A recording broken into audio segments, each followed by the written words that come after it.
Cheers had a memorable theme song and title design. Did you guys have any input on that? And when did you first see it? Yeah, well, we had this title design company. I think they were just starting out. Castle Bryant, and they designed the the logo. We liked the. Excuse me. Go ahead. Want to pass the letter here? Bit of apple stuff. Go ahead. Yeah, we worked stage by stage. In fact, it was our idea. The main title. What we originally thought we would do is a bunch of still photos of bars through the ages, where we would start with cavemen around the fire and then develop and bring it up to the present time. And that got a little Do you want to try it again, or should I go on? No, go ahead. You're on a roll. So you had the Well, as I concept said, of- yeah, it was our original concept. We called them Bob and Jim, and sort of ran this idea by them, and they did some embellishments, and they did, of course, all the putting together and finding the stills and so on. Originally, as I said, it was going to be social gatherings and bars through the ages, from Cro-Magnon up to the present time, and then they came in and said they were having a little trouble finding all the right kinds of photographs, but that I think it was their idea that they kind of focus on just the life of this particular bar in still photos. And then they would bring in photos, and we would pick and choose, and the ones that we liked. And then I think they also sort of noticed that at a certain point you could match a historical image with one of our people, like a young guy for Woody Harrelson. Although just as an example, that the photograph of Woody Harrelson is actually a photograph they found from a butcher shop. That's a kid in a butcher shop rather than a bartender, but nobody knows the difference when you look at it. What was that "We Win"? What was that supposed to signal? That was the Chicago Cubs winning the. No, certainly not. I thought it was the Dodgers. I thought the Dodgers. What am I saying? The Cubs. Brooklyn Dodgers winning a pennant. Yeah. And the song itself, the lyrics and all, was that your concept? No. We went through some songs. Well, originally it was. What are their names? Judy Hart, Angelo, and Gary Portnoy. Gary Portnoy. Jimmy knew them and brought in a couple of songs they had written for a show in New York, and one of them we loved. It was a song called "People Like Us," and that would have been the theme song for the show. But we called and they said, no, it's already been. It's tied up. It's part of the show. So we asked them to write something else. They came in with the song that everyone knows. Everyone knows your name. And the only problem was we loved it right off the bat, but they had done 2 or 3 verses, and they were all full of jokes. They were comic verses, and we were saying, that's going to be funny the first 2 or 3 times you hear it, but then you don't want a bunch of jokes in the main time, so could you write us one more verse that is just straight? And they did, and that was what was on the air. And I don't know if the other verses have ever been heard by the world. How did the show fare in its first season, critically and commercially? We did much better critically than we did in the ratings. I think it was either our first or second week. We were dead last, first on the air. We only had a network commitment for 13 episodes, so we were quite certain that there wouldn't be a back 9. But we did get a couple of breaks. We were on against a show called Simon and Simon at that time on CBS, which was doing very well, and it was trouncing us, to put it mildly. But our casting director's mother worked for Tip O'Neill, who was then Speaker of the House, and he agreed to be watch Cheers because of that. He, Tip O'Neill, and said, "I'd really like to be on that show, sitting next to that guy Norm." And so no problem. So that generated a bit of publicity for us.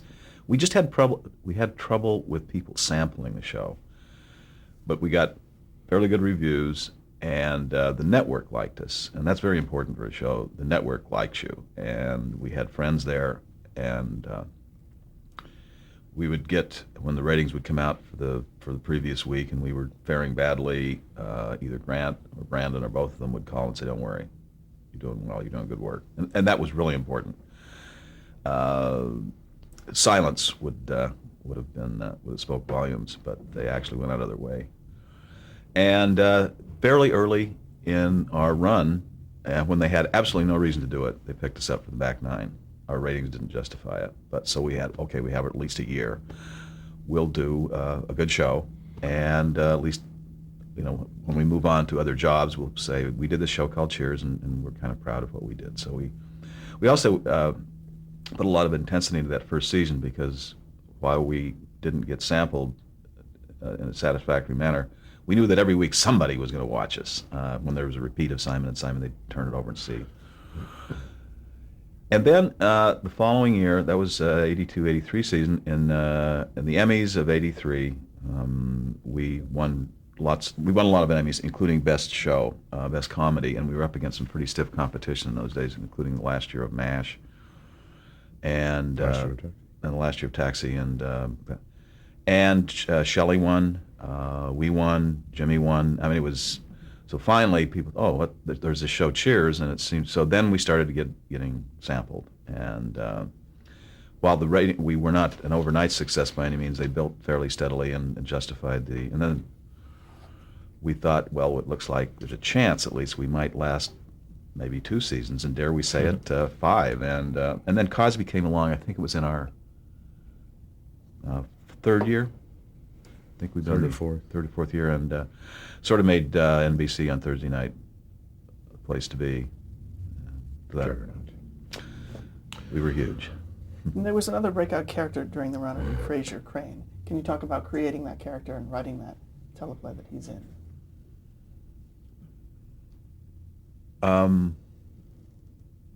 We needed, the character of Diane left the bar after the 2nd season, and we tried to figure out a way to bring her back, and we written ourselves into another corner. Yeah, she and Sam had broken up. She had had a nervous breakdown, and she went to this institution called Golden Brook, where she met this psychiatrist named Fraser Crane. We spent a lot of time trying to cast him too, and then we got a tape from our Paramount casting in New York, and there was this actor named Kelsey Grammer who was an understudy. I can't remember who he was an understudy for in this play Hurly Burly. And as soon as we saw him on tape, we thought, this is him. I mean, I always thought of him as a male Diane, very pompous and overly erudite. But Kelsey also brought something else to the character. I mean, just this bombast. And he's a wonderful actor. He can do lots of different things. In any case, that's how I don't think we had an intent of him being necessarily a full-time character. We knew we wanted him for a few episodes. So he essentially brought Diane back into the bar, and became another character. It's sort of like someone for her to be involved with at the same time, and be a fish out of water in the bar, because he's from the same milieu that she is. Part of the inspiration, Go ahead. Part of the inspiration too was the old screwball comedies, the Cary Grant, Gene Arthur. There would always be Ralph Bellamy around. There was always that. It was a triangle, and the guy was funny but not all that formidable. But we were looking for a Ralph Bellamy. We got that and more with Kelsey, who brought a buffoon, also a tremendous vulnerability, and then created this real human being in the part. And it was interesting that early on, the audiences did not like him because he was coming between Sam and Diane. So he did not score well in any kind of survey or polling that they did. But then once he and Diane broke up, that was okay. But as I recall, at first Shelley was a little uncomfortable with working with him too. So it was very dicey about whether or not he was going to last on the show. Now here he is, how many years later? When did you find out that Shelley Long was thinking of leaving the series, and how did you decide on a new character to bring in? Well, all of our actors were on 5-year deals, and she let us know fairly close to the termination of her that she was thinking about leaving, and told us that it was going to happen, that she wanted to pursue other things. And while we were sorry to see her go, certainly, for any number of reasons, we did feel there was a certain amount of tiredness in the show, that Sam and the character of Diane and Sam and their relationship, we had really had pretty much explored it. one thing left was marriage, and that didn't feel right. It seemed to be a show about single people, and marrying them off didn't feel right. So we just decided that we weren't going to fold our tent, that we would find some kind of replacement and not go for a relationship, go for a person who would be in the bar, female, generate laughs, and that's when we wanted sort of, Dynasty was very big at the time, we wanted sort of a Joan Collins type who could get laughs. And that led us to Kirsty, and I think that that really prolonged the life of the show. I think that we wouldn't have lasted as long as we did if Shelley would have stayed with us. I mean, she essentially was a huge part of our success to begin with. But as I say, I think we'd pretty much written out everything we had to say about that. And a lot of there were a couple of TV critics who said, that's it, that's the end of Cheers. When Shelley walked out the door, and that her last episode, they said, it's over, gone. The show doesn't work without her. Why did you decide to make the switch where she owns the bar, and now Sam just works for her? Just looking for variations on a theme that will lead to stories and situations, and as Glenn said, the concept of Rebecca at first was that she was going to be sort of a villainess. She was coming in to create conflict. Everybody on the show was very friendly and sort of benign. We wanted to sort of we thought that would juice it up to have somebody come in who's essentially evil. And we tried that with something about Kirsty. It didn't work. I mean, not that she couldn't handle that as an actress, but we started to see the comic potential in her, and soon she became just as big a loser as everybody else. In general, what characters made the biggest change throughout the run? Characters? Yes. Well, definitely Frasier changed a lot. How so? Well, as we say, he went from just essentially a kind of a buffoon to being, well, the guy who was spun off. He was able to go on and be a lead in a series, so he just became stronger and a fuller character, more recognizably. And what real. about Sam? Did he change through the run? Interesting question. Well, you do try and maintain, I think, on a television series, continuity with your characters. People who watch the show come to expect the character to behave in a certain way. I don't think you can drastically alter the character. I think you can get an episode out of somebody trying to change. Those are all, but eventually falling back into there. But it's hard to imagine. I mean, certainly Norm didn't change much. I don't think there was that Well, much. Sam did, though. I mean, it was sort of the point of the end of the series, the last few episodes that we did, that by the end, Sam had gone from being the Lothario and the playboy to a guy who was getting a little old for that kind of life, and realized he had a sexual addiction problem, and was coming to terms with his advancing years and his identity, and had to give up a lot of things in his life. Was that a sign of the times, do you think? Sure. AIDS and monogamy and all Mm-hmm. that?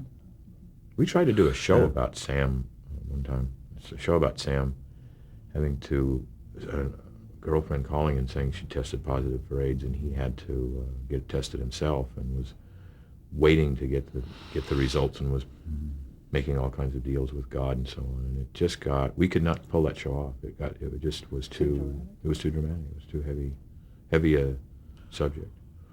Do you have a favorite episode among the ones you wrote? Ones we wrote? Yeah. I've always had a soft spot for the first one, of course, because it got everything going.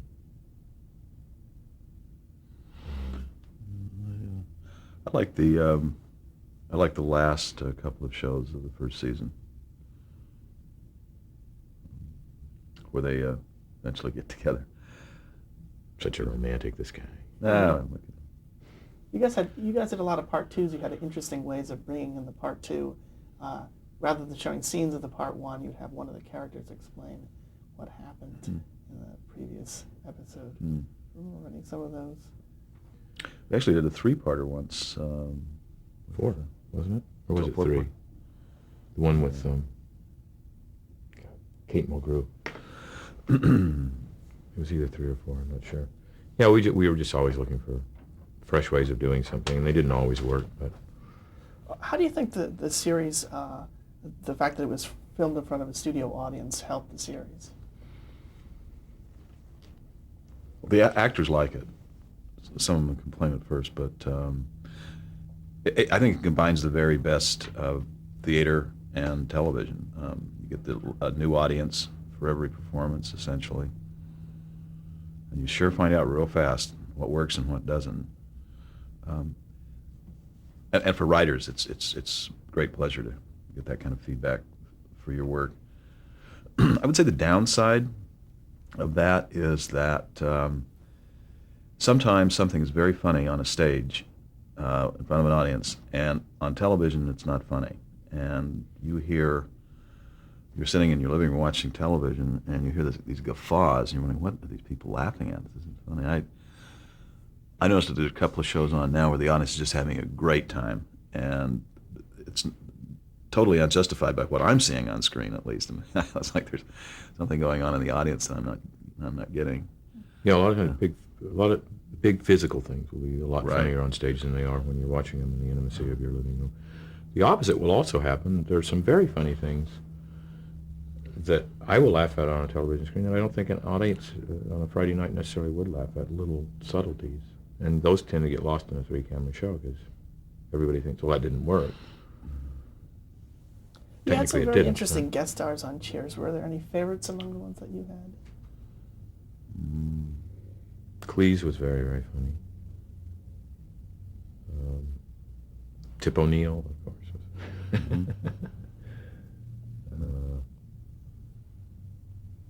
What was it like working with John Cleese? You were talking about how Faulty Towers was an important. Yeah, we told him that. It was a delight. He asked to be on the show, actually.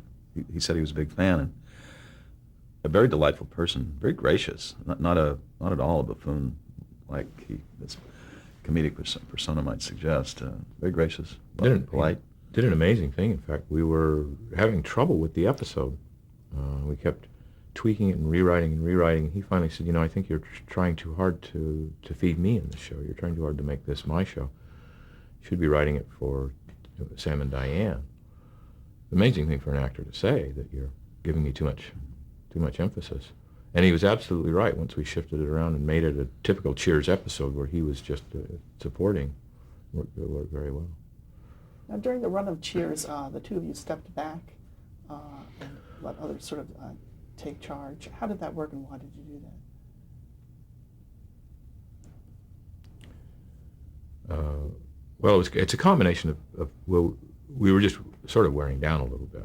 You've only got so many 15, 16-hour days in you, and also you've only got so much to bring to any series. After a while, you start to repeat yourself, and we would throw out an idea, and somebody said, "No, we did that third episode, second season," and so on. You just need to replenish and bring in new blood. So we were lucky, very lucky that along the way we found people. The first there was David Angel, Peter Casey, and David Lee, and then later Bill Steinkellner and Sherry Eichen and Steve Sutton took over, and we were very lucky in that regard. We didn't completely leave the show behind. It was a gradual process for a long time. We were still working with the producers, and with the beginning of the season, we would talk about where it was going and lay out episodes, stories. But So the more you would come back confidence at we the got beginning in, of every season? yeah, we would come back and kind of do an overview of things, and then as time went on, we got more confident in them. We also didn't want to appear to be, standing and staring over their shoulders, because we knew from Taxi that can get a little, that can make your job a little tougher, or a lot tougher. And you did write the final episode, which was 3 parts. It was 3.5 hours. Yeah, Was that your plan? no. we wanted to do a half an hour, and the network said, "Yeah, give us an hour." And they could sell advertising, so we thought, well, why not? And it's also an extra paycheck for our crew, who were about to be out of work essentially. And then we got word that Bill Clinton was president at the time, wanted to be in the last Cheers. And it didn't fit at all in the story, of course. So we said, well, let's make it an event. But anyway, that led to another half hour. So here we are at 90 minutes, and then he backed out. And we'd already committed on the schedule for an hour and a half. The network was just overjoyed. Did you already write his part? And Uh-huh. What was he going to do? He's just going to come in the bar. I don't remember what the exact lines were. He was going to come in the bar. I think we had two or three possibilities. Options. So Yeah, he could 'cause we choose. sent 3 options to the White House, and right at the last minute he backed out. So Something we about were left. impeachment or something. Yeah. Well, what was the official reason, though? I mean, did he say? No, Busy. Did he? he was going to a summit at that time. I think in Canada, Vancouver, and was going to do that on the way, and then suddenly decided not to stop in L.A. It was an inconvenience, but here we were out there with an hour and a half show, and he wasn't going to be in it that much anyway. So we just had to come up with a 5-minute scene. But there was a lot Place. about him having been there, and the repercussions of it. Even though he was not going to do an extended bit. How were you going to tie the series up? What was your plan? Boy, for a long time we didn't have one. We actually produced the last 5 or 6 episodes of the last season, and Invited previous producers to come back and write. and do the writing. Yeah, and at the same time we were doing. There was so much attention brought to the end of the show. We were doing interviews and just there was one event after another, and it got closer and closer to the time for that last episode, and we said, we've got to sit down and write this eventually. But I don't remember until the very last minute. I don't think we knew what we were going to do. Did you know for sure you wanted to bring Diane Chambers back? Not for sure. Not for sure. But as it turned out, that seemed like the best of the ideas that we had when it came. And so this last episode was treated as a big event by NBC. Can you talk about the airing? They had the Bob Costas special. Where were you during that? When it was on the air? Yeah. Les was on a cruise, right? I was in the It Mediterranean. was I believe May 20th, 93, and the cast and a few of the producers went back to Boston to watch it there. They actually had grandstands across from the bar and a huge screen where they were going to show the episode to these people right outside the bar, and the cast and Jimmy and I were upstairs in a room in the dining room upstairs, the Hampshire House, and we had dinner there and watched television, and drinks were served, and we were going to all be on Jay Leno that night, who was there too. He was going to do the Tonight Show from the bar. And as the evening went on, and a very long show, I looked over and I saw my cast starting to deteriorate into inebriation. I think, wow, this is going to be a really strange Tonight Show.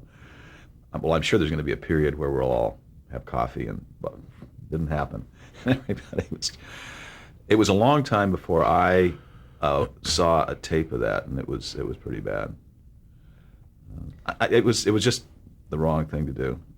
But you didn't, who knew it at the time, have the cast of Cheers on after the last episode? Sure, that makes a lot of sense. But What was the experience like for the two of you filming the last episode that you produced? How did you feel about that? It's been now 11 years. Well, it was 2 things that leap into my memory. One is that it was a very emotional night, extremely emotional for everybody. Second one was that I don't think I've ever been more tired in my life. I was absolutely exhausted by the time I reached that point. Unbelievable.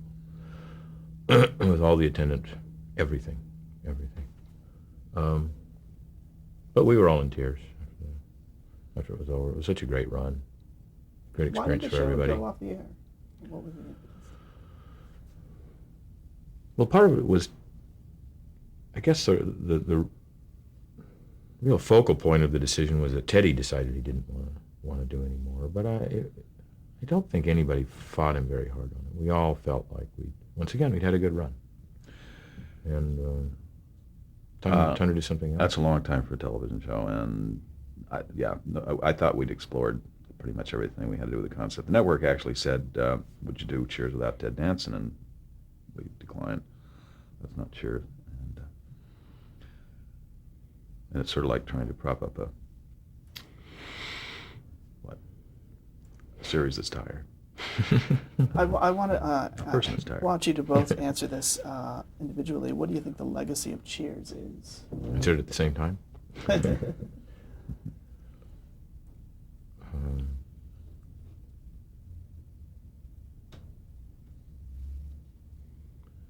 Well, I've always thought that maybe one of the things that we did was to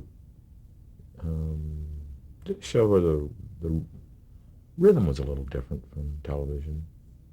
We experimented around. Well, we certainly introduced, for better or for worse, we introduced the soap opera into sitcom. And that seems to be standard operating procedure now, the cliffhanger and will they get together, won't they, and all of that. But also I think we did a show that was based a great deal on conversation, on people talking. We weren't afraid to have people just sitting around talking to each other without cutting away to action. And we would have long scenes of that and just we had faith in the actors and in the words to carry people's interest. And I think I see that reflected in a lot of television now. And maybe we introduced a little, along with some other people. I don't think we did this all by ourselves, any of this all by ourselves. Introduce a little sense of experimentation in television, taking some chances, trying different things, breaking out of formulas. Glen, how would you answer that?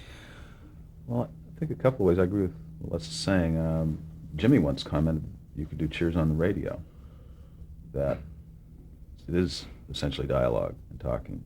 And at a certain point, very early when we were just conceiving the show, we said, do we ever have to leave the bar? What if we have a show that never leaves the bar? And after a while, that got to be kind of a writer's conceit rather than anything that would necessarily have any kind of entertainment value. While I don't think this is necessarily still true, I think there was a period where shortly before Cheers began, somebody said that they thought the sitcom was dead, and as a form, which they often do. It's often, and I think Cosby, certainly Seinfeld. I think lots of shows came along to disprove that. We didn't have a handle on that alone. Also, I think outside of the content of the show, I think one of our legacies is give a show a chance. We're often mentioned. Cheers is often mentioned when a critically esteemed show is struggling. They will always say, don't forget Cheers, among other shows that had the same thing. So give a show time, which I guess we're back to not giving shows time anymore. So Okay. short-lived. Okay, we're at the end of our tape here.